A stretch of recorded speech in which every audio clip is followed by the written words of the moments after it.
Me and Sean are really big King of Tokyo fans, so needless to say, we were chomping at the bits to try out the new King of Monster Island that turns King of Tokyo into a cooperative game. Let's talk about it.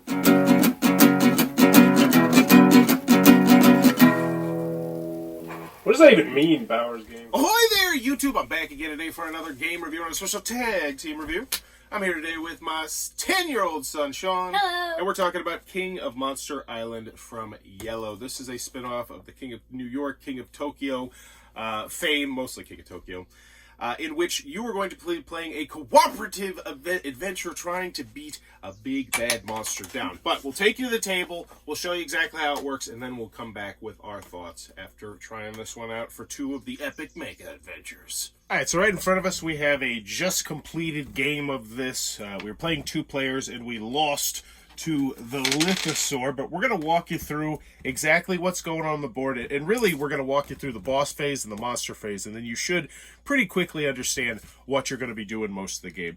So you're going to start off with the boss phase, and there's going to be one of these big chunky monster dudes on the board, and pretty much they are going to have their own unique special abilities. Now they are double-sided, but don't get too excited because it's for the most part, they just are going to get a little bit stronger. They're not wildly asymmetrical from one side to the next, which I think we'll talk more about the pros and cons. But you're going to pick one of these if you're playing the base version of the game. If you're playing the ultimate version of the game, which I do think is the best way to enjoy this game, you're going to try and go through all 3 of them. But you recommend you start out with Crystal Dragon. So each monster is going to have their own unique special ability, but as they gain fame, they will get more popular, and we'll explain fame in a little bit. But back to the boss phase, which once again is handy-dandy on this double-sided little card, which I'll explain a little bit later. You're going to check your boss's active power. So, for instance, this one might, deal 2 damage to somebody who's in their spot. So this monster would, once again, take their dial, and it's very familiar, if you're familiar with King of Tokyo, and take their 2 damage. All right, because you got Fame up here, and you have Hearts down here. Now, in original King of Tokyo, and I believe King of New York, if I'm remembering correctly, getting 20 stars would automatically win you the game. Not in this game. And once again, talk about that a little later. So check the boss's active powers. Then you're going to roll available dice. So you should have some dice potentially, and maybe you might not have any actually. Sometimes you'll have 0 if you're lucky. And then you're going to roll them into this volcano, which you assemble, and they're going to go down into one of the 6 quadrants on the board. And then you are going to move the boss to the nearest spot, and that can include the spot they're on. They just move back to that spot with the most dice. And then if there's a tiebreaker, you go to the most minions. So in this particular instance, since we have 1 dice here, 1 die here, no dice here, 1 die here, and a whole bunch of minions, they would stay here, which would be really bad for us because, boom, first thing they do is they activate all the minions in the spot. Now, the minions are going to be these little monsters that you'll see scattered around the board. And there's only, I believe, 3 main types of them, 4. There's one that's specific to one of the bosses that you face at the end. So really there's 3.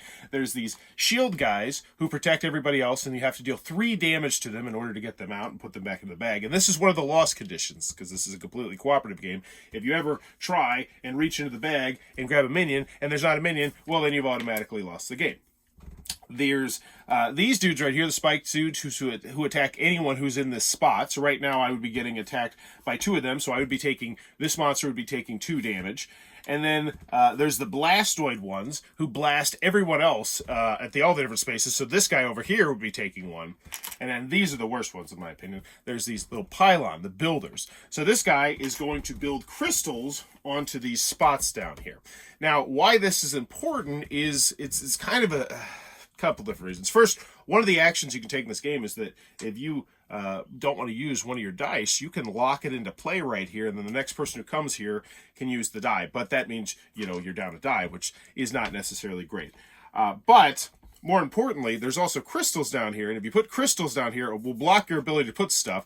But more importantly, if you ever get 3 crystals so 3 crystals here, 3 crystals here, 3 crystals on any of them, then you're going to put one of these big pylons out. Now, these pylons really suck for 2 reasons. First, if you ever get the 3rd one out, you immediately lose the game, which it can happen. I mean, look, right here, just in this is how we lost the game, actually. There's 2 shield guys here, so we have to deal 6 damage before we can even talk about getting to these 2 pylon bad guys here, who are once again going to make 2 crystals, which means then when you get to the 3rd crystal, you put the pylon out, and the pylons are bad because you lose the game, but they're also bad because they cover up these things potentially, and we'll talk about those things a little bit later once we get to our cool monster phase, because we're still in the boss phase. So you activate all the minions, and then you're going to activate the dice in the zone. And so the monsters have these dice right here. You'll see 2 main symbols here, 3 actually. So this symbol just means you're going to put more minions on the spot. This symbol means they're going to gain in fame, which once again is going to unlock more of their special abilities. And then this one, means that you're going to put a crystal there, which once again will put out the pylons, which once again is how you potentially lose the game, which is not good. So you take this die that now that we've used it, and we set it off to the side because the next player is then going to roll that die during the roll available boss phase. So we've completed the boss phase. You'll be doing this over and over and over and over and over and over and over again. So it will get to be like old hat for you, because before everyone's turn, you always do that, and you'll get it to the point where you're probably doing it pretty quickly most of the time. But now we get to the monster phase, the meat and potatoes, the fun part of King of the Monsters. Obviously, is rolling the dice. So the first thing you do is you roll your 6 dice. Now the dice have gotten a slight modification. So let's talk about the different faces on the dice. If you're familiar with King of Tokyo, you will recognize some, and you won't recognize others. So they're claws. They're now worth 2 damage as opposed to 1 damage, because we also have this claw. This is the foot claw, and I think this is kind of a little bit of an ingenious design. This is only 1 damage, or it can be used to move yourself 1 space, or it can be used to kick someone out of your space that's on your team and essentially move them 1 space. So real dual use and adding to the cooperative nature of the game. We have lightning bolts, which once again are going to give you the green cubes that you're probably familiar with if you've played the game, which will allow you to upgrade your hero during the buy phase with some cards, and we'll talk about those later. Now, what's interesting about these cubes is instead of just 1 cube being worth 1 point, they actually have a little bit of a set collection aspect, where if you get 4 of these on a turn, you're going to get 10 cubes, which really can be a big deal. So we've talked about the claws. So next we have the wrenches, and these are high risk, high reward ones, because if you can get 3 of them, then you can start building around the outside of the board. So I talked about these little ships a little bit earlier. How this works is on your turn, you can either activate it or reactivate it. So the only thing you can do it, 1 of them, and you can only do it in one spot around the island.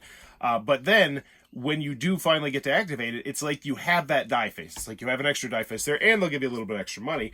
And you can have 2. You can have 2 of these per spot. So essentially, if I go to this spot, and they're both activated, it's like I'm going to be having 8 dice potentially, which can do some really powerful stuff.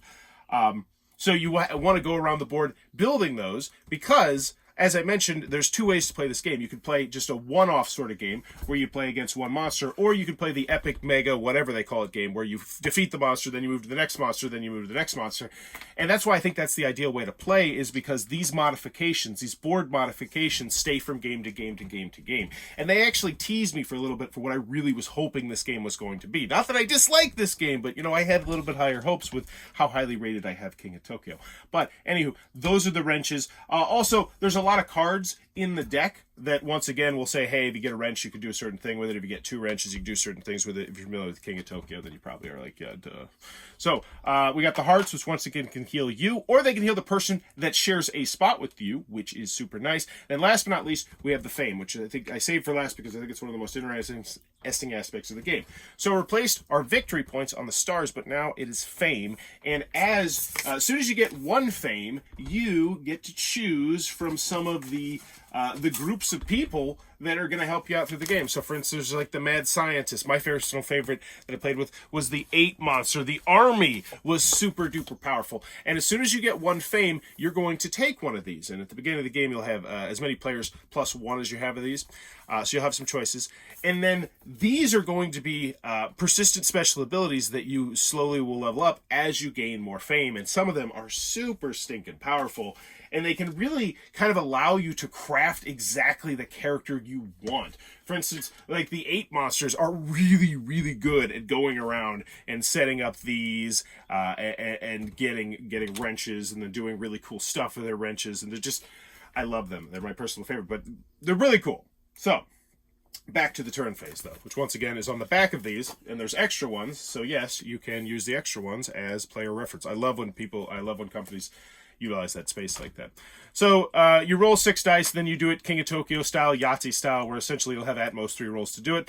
Once you've decided on what your dice are going to be, you resolve whatever's on the dice, and then you go to the buy power cards phase. So power cards, they have just this one deck of cards right here. Now, interestingly enough, there's your typical keep and discard stuff, but they also have what are called events, which can be good, they can be bad. And they do some really powerful stuff, allowing people to gain fame or get money or move minions or kill minions. They can really impact the game in a drastic measure. And then, so free actions you could do is, we talked about reactivating the tiles and then locking and unlocking dice. But yeah, once that's over, it then goes to the next player clockwise, who once again starts with the boss phase, and the goal of the game is to kill the monster before they are able to build 3 pylons, or before they kill one of you, because if they ever kill one of you, you are immediately out of the game. Other than that, though, that is King of the Monster Island. Alrighty then, let's go over the pros, let's go over the cons on King of Monster Island. But let's not bury the lead here. Let's just start off with, did you enjoy the game? Would you want to play it again? Yes. Alright, yes on both those? Yes. Would this be a game you'd like to add to our collection? Yes. Okay.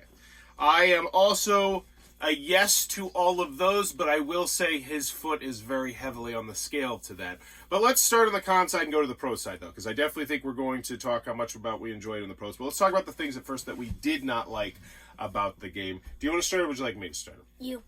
All right. So I got a long list of grievances here, Jerry. I'm a diehard King of Tokyo fan. Like, it's in my top 10 to 15 games of all time. So I came to this with stupidly high expectations, and I do not think this game met my expectations, unfortunately.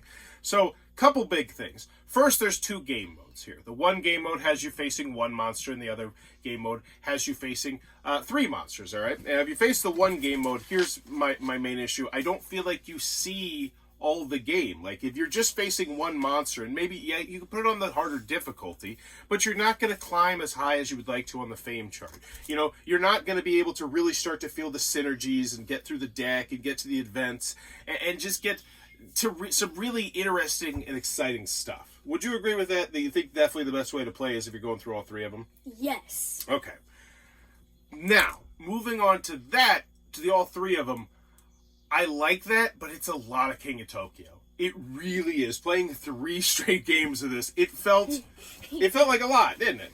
It felt like we took like 2 hours to do the first one on normal mode. Yeah, it felt, I don't know if I felt like it, well, yeah, when we went through the whole thing, it goes long. It really does. And so that's a little bit of a bummer. And part of the reason is, as you start to get so powerful and you get so high on the fame chart and you get so much money and you get so many of those special abilities, which once again is what makes King of Tokyo, it just kind of is, it's like, becomes like bookkeeping. It's like, oh, I have this special, oh, we gotta remember we have this special ability, we gotta remember this special ability.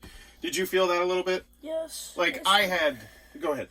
Especially since I had 15 fame and I had 4 abilities to keep track of. Yeah, and the first time we played, I had telepathy, and I was just getting sick amounts of money, and I had 7 cards in front of me, and it's like, all right, I gotta remember I could do this, and I could do that, or I could do this if I defeat 1 level minion, and it just, I don't know, the 2 clash with each other just a smidge bit. But here's the bottom line, I could have gotten over that, and I could have been perfectly fine if I felt like there was a good variety from game to game and a good amount of variability. And unfortunately, I feel like the one big thing that I think I'm missing in this game is more big, bad boss monsters. And There's only 3. Yes, and I'm sure, and here's the thing. If you're playing the Ultra Mega Adventure, you're going to see all 3 the first time you play it. And once again, as we said, that kind of feels like the best way to play the game, yes. Which means when you come back to the game, it's like, oh, it's the same guy with the same abilities. You know, and when you come back to the game, the next time, it's going to be like the same guy with the same special abilities. And I really feel like that would have been a nice place to go, would have been to have more of those monsters right from the... Even if it was just 1 more set that you could mix and match, or something like that. Oh, yeah, and also, when you win, there's like when you went on advanced, their abilities with fame did not change at all. The big monsters. Not to the point where it's really going to feel that different. No. It is much more difficult. They add more dice at the monster rolls and they have more health. But, yeah. That being said, none of this, I think, is a deal breaker. Is there any other cons that I have with this one? I don't think I have any other ones. I don't either. Okay. Moving on to the pros, I still think this is a very good game. Would you say very good or would you say great? Great. He's going great. I'm going very good. So, do you want to just talk about some of the stuff that you love, and then I'll chime in? Yes. Since I definitely seem like I was more on the negative, you're more on the positive. Go for it. So, what were some of the things you liked? I've always liked King of Tokyo's artwork, so I still really like the artwork. It pops. Like this. Yeah. It's a penguin getting struck by lightning. Now, I will say the art style definitely feels a bit different from King of Tokyo. They went with a different style. I think... They went more like Tropical Island. I kind of like it, too. I'll be honest with you. I like it. I like the original. I like this one. And I agree. There's definitely some cards that you come out and they have a lot of flavor and pop. And they make you feel more special when you buy them. And I also like the different characters. Like, there's Hades. He's like a military base robot guy. Yes. And you can also use these for King of Tokyo, and you can use the King of Tokyo monsters for this, which I really like because there's not that big of a difference. Yeah, because there's nothing asymmetrical about any of these characters. You just like the character designs and how they look.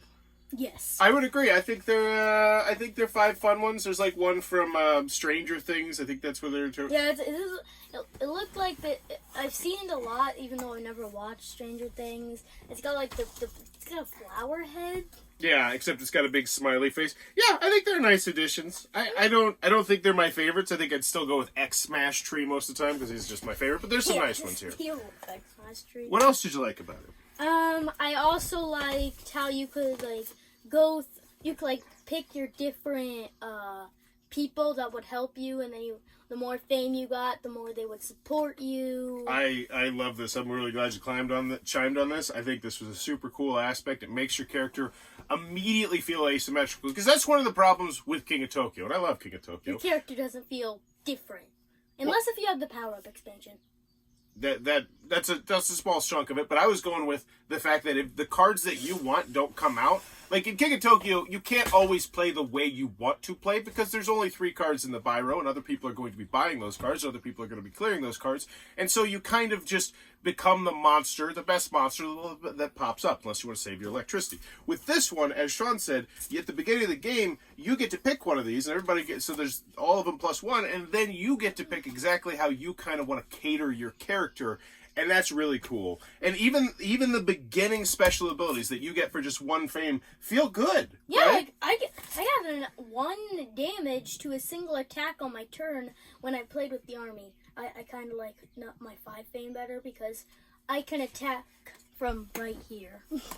And that, once again, this is exactly what I'm talking about. There's enough variety here that you can play, a couple times and get to feel each one of these. Like, you're probably going to want to try each one of these at least once. And that right there, I think, is 5 or 6 games. And I would have loved if there was just the same amount of variability in the monsters as well. Because it really feels like that was where they were banking on the variability of the game being. And while it's still fun... Yeah, it's pretty fun. All right, so what else did you like? Or do you want me to take some? Well, I like that they added a new type of card because there's not just keep and discard cards, there's also events that happen immediately after they're played. There's good events like destroy any 3 minions. I talked about this in the middle part, buddy, so you can just, they know about the events. They're super powerful. Yes. Super useful. I will say they really add a unique crinkle to the game because they can save your butt or they can really hurt you. Like, there was a couple times where, like, hey, how about we don't buy anything just because we don't want an event, potentially tipping the razor's edge that we're walking on right now. There was a good event. There was a good event that almost lost us the game. They can definitely swing things. Yes. I like those a lot as well. I also, Yeah, I like the game design, and I will say, at first, I thought it was going to be a lot, going through the boss phase and the monster phase, but I feel like they did a really good job with this player reference card, and the fact that there's going to be extras floating around, that everyone can very easily do this phase without any help, which is the thing you want. You don't want someone to always kind of have to be managing this. It's simple enough where it's just ding, ding, ding, ding, ding. So this was super stinking helpful. I like this game, and honestly, I feel like this game is an expansion away from getting to the great category for me. I want more monsters, I want more of these squads, More bosses. more minions, more bosses, but the fact that we want more of these because we enjoyed the game so much, I think, is a bit telling. So King of Monster Island, we're both recommending it at different strengths. And, wait, I just got one more go for it. thing I like. Well, this is a con. It's kind of a nitpick, but you can't use cards from here for King of Tokyo because some of them have to do with only things in this game. You'd like if you could use these cards, that would be... Like the Psychic Hammer, but you can't move since you need to roll a wrench, and there's no wrench in King of Tokyo. I wonder if any of them are usable, because if they could have at least just put like a teeny tiny icon on them, but yeah, I imagine a lot of them aren't usable. I think I can... How about we do that not during the video, though? Okay. But that is King of Monster Island from Yellow. If it looks like a cup of tea, be sure to check that one out. The Amazon link will probably be down below. Also, in the comments below, let me know what game would you love to see a King of Island spin-off, where essentially they take a game that's not cooperative and make it cooperative. Which game would you like to be cooperative? You go first. I want a cooperative trains. I want a cooperative trains. Never heard of it. It's a deck builder that's very similar to Dominion, except it adds a board aspect where you're building train tracks on the board. I think it'd be cool if you guys had to work together to build like a really long train track. I know it's a weird one. It's a deep cut. It's a Bowers Game Corner deep cut. I want to have a cooperative Splendor. They have a Splendor duel. We gotta get. It's a 2-player Splendor. But yeah, I love some cooperative Splendor. Let me know in the comments below. What would you like to get King of Island did? And as always, thanks for your time, YouTube. Bye. This video is brought to you by all of my amazing Patreon supporters, and I would love it if you would join their ranks and have your name immortalized in the end of many of my videos for the end of time. But consider for only $1 a month, and as always, thanks for stopping by.